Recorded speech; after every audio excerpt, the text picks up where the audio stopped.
नमस्कार, मी Santosh जराड, news PCMC. आज आपण आलो आहोत राष्ट्रवादी अजित पवार गटाचे कार्याध्यक्ष विजयश्री लोखंडे साहेब यांच्याकडे.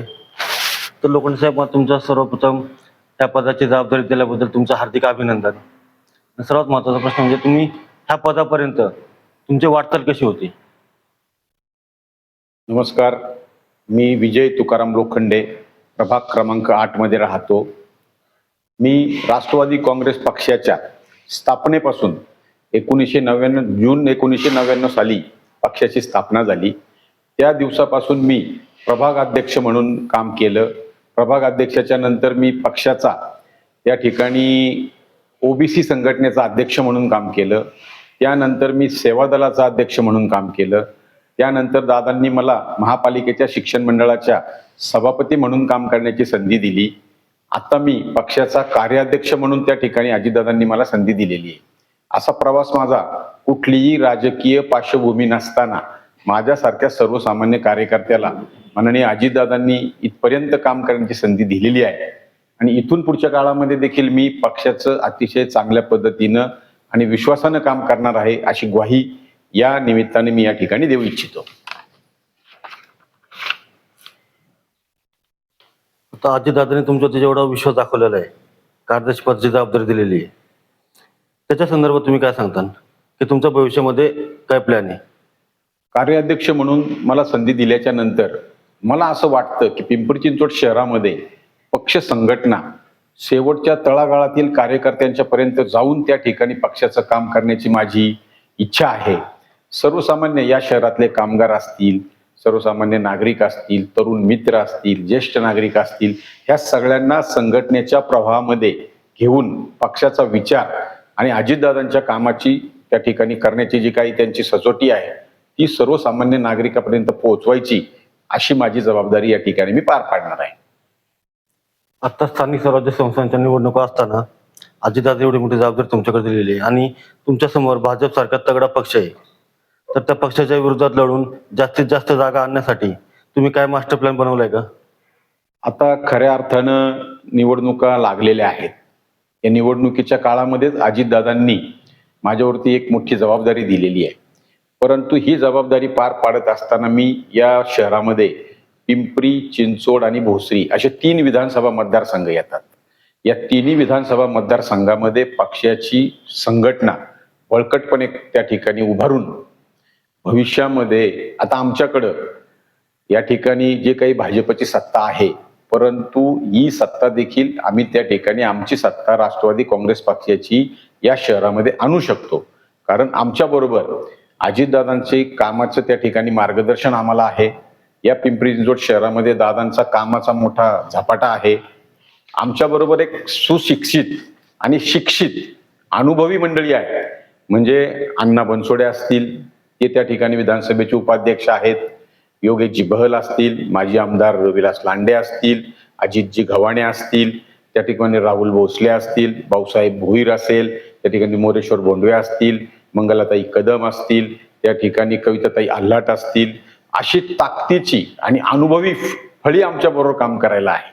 चिंचवडच्या भागामध्ये नाना काटे असतील, मोरेश्वर भोंडवे असतील, त्याचप्रमाणे मधल्या ठिकाणी आमच्या त्या उषाताई वाघेरे असतील, पिंपरी कॅम्पामध्ये डब्बू आसवानी असतील, राजू मिसाळ असतील. अशी ही ताकदीची सगळी मंडळी आणि अनुभवी राजकारणामध्ये अनेक वर्षापासून त्या ठिकाणी काम करणारे अनुभवी कार्यकर्ते आणि नेते आमच्याबरोबर असल्यामुळं आम्ही प्लॅनिंग करून, अजितदादांच्या मार्गदर्शनाखाली प्लॅनिंग करून या शहरामध्ये राष्ट्रवादी काँग्रेस पक्षाची सत्ता आम्ही यावेळेला आणणारच आहोत, असं या ठिकाणी मी ठामपणे सांगतो. आता राष्ट्रवादी शरद पवार गट आणि अजित पवार गट हे दोन्ही पक्ष एकत्र येण्याची चर्चा चालू आहे. त्याच्याबद्दल तुमचं काय मत आहे? आता खऱ्या एकत्र येतील? अर्थानं दोन्ही राष्ट्रवादी काँग्रेस पक्ष या ठिकाणी एकत्र यावेत अशी अनेक कार्यकर्त्यांची त्या ठिकाणी अनेक कार्यकर्त्यांना असं वाटतं, इच्छा आहे. परंतु अजितदादा पवार तटकरे साहेब त्या ठिकाणी निर्णय घेतील आणि त्यांनी एकदा निर्णय घेतला की तो निर्णय खाली आमच्यापर्यंत येईल आणि आम्ही त्या पद्धतीने पुढच्या काळामध्ये काम करूया. जर राष्ट्रवादी तुम्ही सिंगल लढणार आहात, बरोबर, युती होणार नाही तुमची, अध्यक्षांनी पण सांगितलेलं आहे युती होणार नाही. तर अशा स्थिती असताना तुमच्याकडे इच्छुकांचा लोंढा पण खूप आहे. त्याच्यानंतर समजा बंडखोरी वगैरे झाली तर ती रोखण्यासाठी तुम्ही काय करणार? हा, आता बघा कसं आहे, निवडणूक लागलेली आहे. अनेक कार्यकर्ते निवडणूक लढण्यासाठी इच्छुक आहेत. कारण गेले 8-8.5 वर्ष निवडणुका झालेल्या नाहीयेत.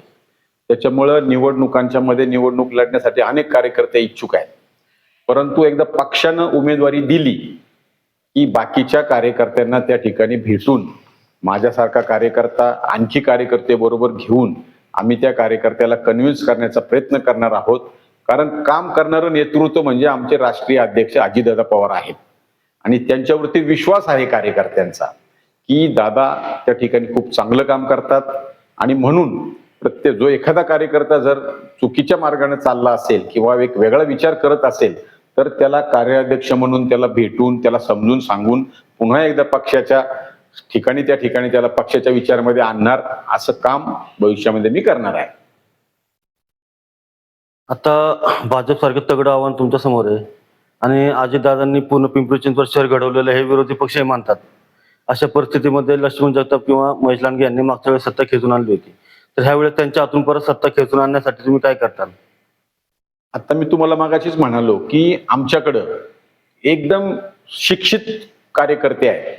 मी जी 8-10 नावं घेतली ती सगळी मंडळी अनेक वर्षापासून निवडणुका लढतात, काम करतात, सामाजिक उपक्रमांच्या मध्ये त्यांचा सहभाग असतो. आणि म्हणून आणि दादांनी आता एक या ठिकाणी अण्णा बनसोडे सारखे एक म्हणजे शहरातले एक सर्वसामान्य कुटुंबातले त्यांना विधानसभेचं उपाध्यक्षपद दिलेलं आहे. आणि तो एक चांगला मेसेज आता मार्केटमध्ये आहे. आमच्यासारख्या SC, ST, OBC या घटकांच्या मध्ये खूप आनंदाचं वातावरण आहे की दादांनी एक चांगला निर्णय घेऊन अण्णासाहेब बनसोडे यांना विधानसभेचं उपाध्यक्षपद दिलेलं आहे. एक खूप चांगला विचार पिंपरी चिंचवड शहरामध्ये तो रुजलेला आहे. आणि त्याचा एक भाग म्हणूनच अजितदादांच्या वरती विश्वास ठेवून लोक या बलाढ्य सत्तेला देखील त्या ठिकाणी खाली खेचण्यासाठी आम्ही सगळी मंडळी एका विचाराने काम करणार आहोत. आता गेल्या अनेक वर्षापासून अनेक दिवसापासून योगेश भल अध्यक्ष झाल्यापासून आम्ही सगळी मंडळी एकत्र काम करतोय, एकत्र बैठका करतोय, एकत्र नियोजन चालू आहे. आज देखील एक चांगल्या पद्धतीची बैठक पार पडलेली आहे. त्याच्यामध्ये आज निर्णय असा झालेला आहे किंवा पुढच्या काळामध्ये कसं नियोजन करायचंय, प्रचाराची जबाबदारी कुणावरती असणार आहे, साहित्याची जबाबदारी कुणावरती असणार आहे, प्रचार सभेचं नियोजन कसं असणार आहे, कार्यकर्त्यांचे मेळावे कसे असणार आहेत, अशा सगळ्या पद्धतीचं नियोजन करून एक चांगल्या पद्धतीचा प्रचार करून सर्वसामान्य नागरिकांच्या मध्ये आम्ही त्या ठिकाणी जाणार आहोत आणि मताची मागणी त्या ठिकाणी करणार आहोत, मत देण्याची विनंती नागरिकांना करणार आहोत आणि ही सत्ता या ठिकाणी पुन्हा एकदा आणणार आहोत, असं या ठिकाणी मी जाहीरपणे सांगतो. आत्ताच्या घडीला सर्व पक्षांच्या उमेदवारांच्या मुलाखती चालू आहेत. अजून आपल्या पक्षाच्या चालू झालेल्या नाही आहेत आणि सर्वच पक्ष तरुणांना संधी देण्याचे प्रथा अवलंबत आहे. तर तुम्ही तिकीट देताना कोणता निकष लावणार आहात?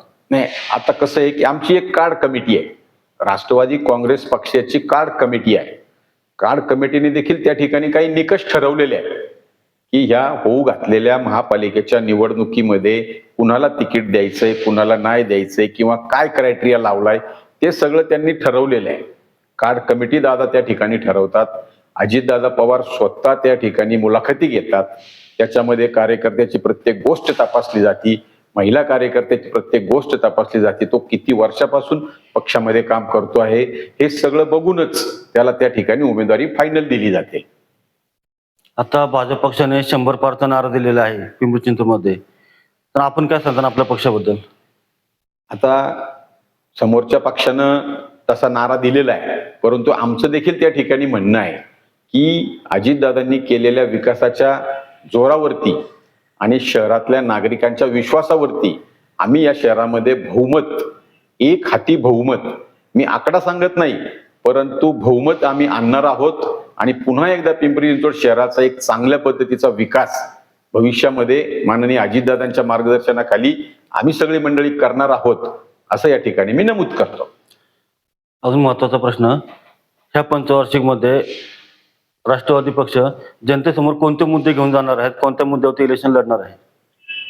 आता जी काही महापालिकेची निवडणूक झालेली आहे, आम्ही जनतेसमोर विकास अजितदादा पवार साहेबांच्या मार्गदर्शनाखाली मागच्या पंचवार्षिकला मी आत्ता भाजपची सत्ता होती, परंतु मागच्या पंचवार्षिकला जो काही आम्ही विकास केलेला आहे, ह्या शहरातले मोठे रस्ते असतील, ह्या शहरातल्या चांगल्या शाळा असतील, ह्या शहरातले गार्डन्स असतील, ह्या शहरातली खेळाची मैदानं असतील, ही सगळी सुसज्ज असेल किंवा ओव्हरब्रिज असतील किंवा मेट्रो सारखा मोठा प्रकल्प दादांच्या मार्गदर्शनाखालीच तो सँक्शन झालेला आहे आणि त्याचं इम्प्लिमेंट पुढच्या काळामध्ये झालंय. त्याच्यामुळे हे सगळे जे काही नागरिकांच्यासाठी जे काही सोयी आहेत, त्या सुख सोयींचा नागरिकांच्या समोर आम्ही मांडणार आहोत की या शहरामध्ये ज्या वेळेला अजितदादांचं नेतृत्व होतं त्यावेळेला झालेली डेव्हलपमेंट आणि मागच्या काळात झालेली 5 वर्षातली थांबलेली डेव्हलपमेंट, ह्या गोष्टीचा आम्ही लोकांच्या समोर मांडणी करणार आहोत, लोकांना त्या ठिकाणी सांगणार आहोत. हे शहर कामगार नगरी आहे. पूर्वी याला कामगार नगरी म्हणत होते, आता ही क्रीडा नगरी झालेली आहे, उद्योग नगरी देखील झालेली आहे. असं हे पिंपरी चिंचवड शहर चारही बाजूनी याचा त्या ठिकाणी शहर वाढतंय. या ठिकाणी अख्ख्या महाराष्ट्रातनं नव्हे तर अख्ख्या देशातनं लोक या ठिकाणी येत आहेत. नोकरी, धंदा, उद्योग, व्यवसायाच्या निमित्तानं लोक येत आहेत आणि या पिंपरी चिंचवड शहरामध्ये गुण्या गोविंदानं आणि शांततेनं नांदतायत. आणि पुन्हा एकदा आम्हाला त्याच पद्धतीचं शहर उभं करायचंय किंवा त्याच पद्धतीचं वातावरण या शहरामध्ये आणायचंय, म्हणून ह्या गोष्टी घेऊन आम्ही नागरिकांच्या मध्ये जाणार आहोत. म्हणजे 2026 मध्ये राष्ट्रवादीचा महापौर नक्की होणार. 2026ला त्या ठिकाणी राष्ट्रवादी काँग्रेस पक्षाची सत्ता बहुमताने या महापालिकेमध्ये येणार आणि महापौर राष्ट्रवादी काँग्रेस पक्षाचा होणार, जाहीरपणे या ठिकाणी मी नमूद करतो. शेवटचा एक प्रश्न, पक्षातील सामान्य कार्यकर्त्यांना काय आव्हान कराल किंवा संदेश द्याल? पक्षातल्या सामान्य कार्यकर्त्यांना मला या ठिकाणी या मुलाखतीच्या निमित्तानं असं सांगायचंय की राष्ट्रीय अध्यक्ष अजितदादा पवार हे एक चांगलं नेतृत्व आहे. माझ्यासारख्या सर्वसामान्य कार्यकर्त्याला अजितदादांनी संधी दिलेली आहे. महापालिकेमध्ये सभापती म्हणून काम करण्याची संधी दिली. सर्वसामान्य कार्यकर्त्याला कुठलीही राजकीय पार्श्वभूमी नसताना पिंपरी चिंचवड शहराचा कार्याध्यक्ष म्हणून त्या ठिकाणी काम करण्याची संधी दिली. हे खूप मोठं काम आहे आणि अनेक सर्वसामान्य कार्यकर्त्यांना दादांनी, अल्पसंख्याक कार्यकर्त्यांना, रिझर्वेशनच्या कार्यकर्त्यांना त्या ठिकाणी अनेक वेगवेगळ्या ठिकाणी संधी दिलेली आहे. म्हणूनच या ठिकाणी मला असं वाटतं की बाबा एक चांगल्या पद्धतीचा नेता आम्हाला लाभलेला आहे. आणखी एक या ठिकाणी मी नमूद करतो की आमच्या राष्ट्रवादी काँग्रेस पक्षातनं एक ॲडव्होकेट गोरक्ष लोखंडे आहे, त्यांना दादांनी मागासवर्गीय आयोगाचं सदस्यपद त्या ठिकाणी दिलेलं आहे आणि त्या सदस्यपदाच्या माध्यमातून ते महाराष्ट्रभर काम करतायत, अशी संधी दिली आहे. त्याच्यामुळं आमचा दादांच्यावरती विश्वास आहे. दादांनी सांगितलं तर लोक आमचे ऐकतात. दादांच्यावरती सर्वसामान्य कार्यकर्त्यांचा विश्वास आहे आणि उद्याही होऊ घातलेल्या महापालिकेच्या निवडणुकीमध्ये ज्यावेळेला राष्ट्रवादी काँग्रेस पक्षाची सत्ता येईल त्यावेळेला पुढच्या काळामध्ये महापालिकेमध्ये जी काही पदं असतात, सिलेक्शनची पदं असतात, ती दादा सर्वसामान्य कार्यकर्त्यांना देणारच. म्हणून कार्यकर्ते त्या ठिकाणी दादांच्यावरती विश्वास ठेवून पक्षामध्ये कामकाज करतील. आणि तुम्ही आता कोणत्या प्रभागातून निवडणूक लढण्यासाठी इच्छुक आहात त्याच्याबद्दल थोडक्यात सांगता? मी आता प्रभाग क्रमांक 8 इंद्रायणी नगर, मोशी प्राधिकरण, बालाजी नगर, खंडेवस्ती, गणेश नगर, गवळी माथा आणि लांडगे नगर असा हा भाग सगळा या प्रभाग क्रमांक 8 मध्ये येतो. या प्रभागातनं मी गेल्या अनेक वर्ष या भागामध्ये मी काम करतो. नागरिकांशी माझा संपर्क आहे. छोट्या मोठ्या कामाच्या माध्यमातून नागरिकांच्या पर्यंत आपण पोहोचत असतो आणि म्हणूनच या ठिकाणी मी इच्छुक आहे. महापालिकेचा शिक्षण मंडळाचा सभापती म्हणून काम करताना या भागात किंवा पिंपरी चिंचवड शहरामध्ये एक चांगल्या पद्धतीच्या शाळा आणण्याचा प्रयत्न केलेला आहे. आमच्या भागामध्ये त्या ठिकाणी इंग्लिश मिडियमच्या शाळा आणलेल्या आहेत, मराठी मिडियमच्या शाळा त्या ठिकाणी आणलेल्या आहेत आणि म्हणून त्या भागामध्ये मी येत्या निवडणुकीमध्ये इच्छुक आहे असं मी या ठिकाणी सांगतो.